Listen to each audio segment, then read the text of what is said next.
27 ছেকেণ্ডৰ এই ভিডিঅ'টো চাওক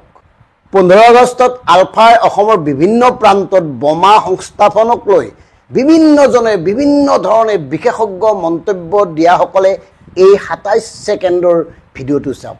আনহাতে আমি এই ভিডিঅ'টো চাবলৈ অনুৰোধ কৰিছোঁ অসমৰ মুখ্যমন্ত্ৰী প্ৰমুখ্যে ডিজিপি মহাশয় লগতে যিমানবোৰ তদন্তকাৰী সন্থা আছে এই ভিডিঅ'টো প্ৰথমতে চাওক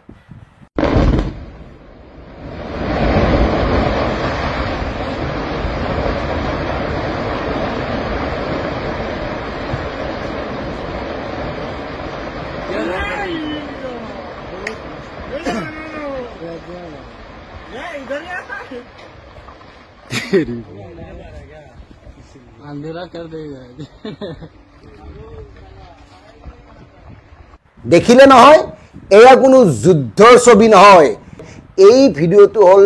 জাগিৰোড সমষ্টিৰ এখন শিলৰ পাহাৰৰ মাননীয় মন্ত্ৰী পীযুষ হাজৰিকাৰ গৃহ সমষ্টি জাগিৰোডত এনেকৈ প্ৰতিদিনেই ধ্বংস কৰি থকা হৈছে শিলৰ পাহাৰখন কিয় জানেনে কাৰণ মন্ত্ৰী পীযুষ হাজৰিকা ডাঙৰীয়াৰ সমষ্টিত থকা শিলৰ কুঁৱৰীৰ ব্যৱসায় চলাবলৈ এনেকে প্ৰতিদিনেই শিলৰ পাহাৰখন ধ্বংস কৰা হৈছে গতিকে আলফাৰ বোমা বিস্ফোৰণ আলফাৰ বোমা সংস্থাপনক লৈ আলফাক তাচ্ছিল্য কৰা বা আৰক্ষীক তাচ্ছিল্য কৰা বা বিশেষজ্ঞ মন্তব্য দিয়াসকলে ইয়াৰ বিৰুদ্ধে কিবা এটা মাত মাতক এই শিলৰ পাহাৰখন বুলিয়ে নহয় অসমৰ বিভিন্ন প্ৰান্তত এনেকে পাহাৰ ধ্বংস চলি আছে অসমৰ বিভিন্ন প্ৰান্তত সম্পদ ধ্বংস হৈ আছে ৰজাঘৰীয়াৰ পৃষ্ঠপোষকতাত আৰু আসল সমস্যাবোৰ গাত দিবলৈ সংবাদ মাধ্যমে হওক বা ডিজিটেল একাংশ বিশেষজ্ঞই হওক এনেকুৱা বিষয় কিছুমান মানুহৰ মাজলৈ লৈ যায় মানুহ বিভ্ৰান্তি হয় এই যে সমগ্ৰ অসম বান বিধ্বস্ত হ'ল বানপানীত এটা টকা কেন্দ্ৰীয় চৰকাৰে নিদিলে সেই কথাবোৰ তল পৰিল আৰু এটা গুৰুত্বপূৰ্ণ কথা কি জানে এনৰেগা আঁচনি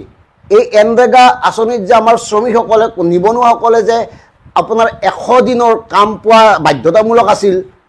বিগত 5 বছৰত অসমত প্ৰায় 9 লাখ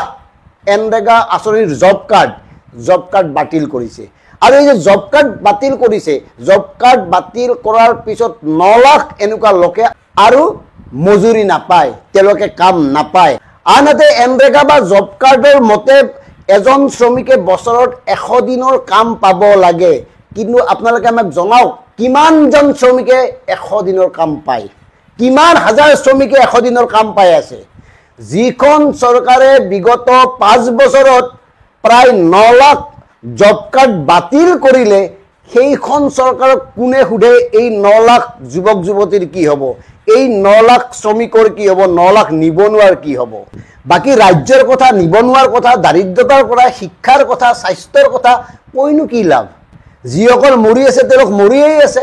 আৰু যিসকল ক্ৰমে ধনী হৈ গৈ আছে তেওঁলোক ধনী হৈ গৈয়ে আছে তেওঁলোকে পিছলৈ আৰু চাবলগীয়া হোৱা নাই ধনীবোৰ ধনী হৈ গৈ থকাৰ সময়ত আৰু দুখীয়াবোৰ প্ৰতিদিনে পৰনিৰ্ভৰশীল চৰকাৰৰ ওচৰত হাত পাতিবলগীয়া হৈ থকা সময়ত এই কথাবোৰ কোনে আলোচনা কৰে গতিকে এই কথাবোৰ আলোচনা নহবৰ কাৰণে কিছুমান কথা ইচ্ছাকৃতভাৱে কোনোবা পক্ষই সাধাৰণ জনতাৰ ওপৰত জাপি দিয়ে নেকি এই কথাবোৰ চিন্তা কৰিবলগীয়া বিষয় কাৰণ আমি যে দেখুৱালো শিলৰ পাহাৰখন মন্ত্ৰী পীযুষ হাজৰিকাৰ শিলৰ পাহাৰখন মন্ত্ৰী পীযুষ হাজৰিকাৰ মানে তেওঁৰ সমষ্টিত থকা শিলৰ পাহাৰখন আৰু এই পাহাৰখনৰ এই ভিডিঅ'টো সাংসদ প্ৰদ্যুৎ বৰদলৈয়ে ছ'চিয়েল মিডিয়াত আপলোড কৰিছিল আৰু তাৰ পিছত ইয়াক অস্বীকাৰ কৰিছে পীযুষ হাজৰিকাই তেওঁ কৈছে যে এইটো ইয়াৰ সত্যাসত্য প্ৰমাণ কৰক আৰে মন্ত্ৰী ডাঙৰীয়া সত্যাসত্য কোনে প্ৰমাণ কৰিব লাগে সত্যাসত্য আপুনি প্ৰমাণ কৰিব লাগে আপুনি দেখুৱাই দিয়ক এই যে আপোনাৰ নিৰ্দেশত চলা নাই তাত যে কোনোবা 2 নম্বৰী লোকে শিলৰ কুঁৱৰী চলাবলৈ এনেকে অবৈধভাৱে শিলৰ পাহাৰখনত খনন কাৰ্য চলোৱা নাই এই কথাবোৰ আপুনি প্ৰমাণ কৰক গতিকে ৰাজ্যৰ বিভিন্ন প্ৰান্তত থকা সেউজীয়া পাহাৰে হওক বা শিলৰ পাহাৰে হওক ৰজাঘৰীয়াৰ পৃষ্ঠপোষকতাত একাংশ ধুৰন্ধৰ ঠিকাদাৰে কেৱল মানে লুটপাট চলাই এই কামবোৰ কৰি আছে গতিকে সাধাৰণ জনতাই মৰি থাক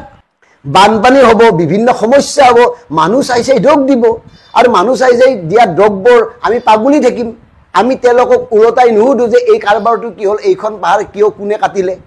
এই জলাশয়টো কোনে পুতিলে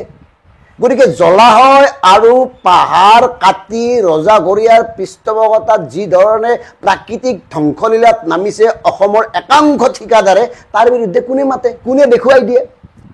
হিৰ আগত উচ্ছেদ চলাইছিল মুখ্যমন্ত্ৰী ডাঙৰীয়াই কৈছিল যে শিলহাকৰ কাৰণে গুৱাহাটী মহানগৰত পানী হয় এতিয়া তেওঁকতো কোনেও কোৱা নাই যে আপুনিতো শিলহাকৰ কাৰণে পানী হোৱা বুলি কৈছিল এতিয়া হঠাৎ ক'ৰ পৰা মেঘালয়ৰ USDM আহিল গতিকে এই কথাবোৰ বেবেৰি বাং আৰু এই কথাবোৰ দ্বিধাগ্ৰস্ত কৰে সাধাৰণ জনতাক আৰু এই কথাবোৰ চলি থকাৰ মাজতে হঠাৎ আহি কিছুমান বস্তু ওপৰৰ পৰা পৰে যেনে ধৰি লওক এই বোমা চমা হেন টেন আলফাৰ নাটক চাটক এই কথাবোৰ চৰ্চা হৈ ক্ৰিয়া কৰে আৰু সাধাৰণ জনতাই মানে কি হয় একো মানে কনফিউজ হয় মানে আচলতে কি হৈ আছে এনেকৈ পাহৰি থাকে এনেকৈ মৌলিক সমস্যাবোৰ তল পৰে এনেকৈ অসমৰ সামাজিক সাংস্কৃতিক ৰাজনৈতিক দিশত যিবোৰ বিষয় আলোড়ন তুলি আছিল আলোড়নৰ সৃষ্টি কৰে বা যিবোৰ বিষয়ে সাধাৰণ জনতাক লোকচান কৰিছে সাধাৰণ জনতাৰ জীৱনৰ প্ৰতি ভাবুকি আনিছে সেই কথাবোৰ তল পৰি যায় আৰু এনেবোৰ কথা তল পৰিবৰ কাৰণে ইচ্ছাকৃতভাৱে কিছুমান লোকে এই কামবোৰ কৰি থাকে ধন্যবাদ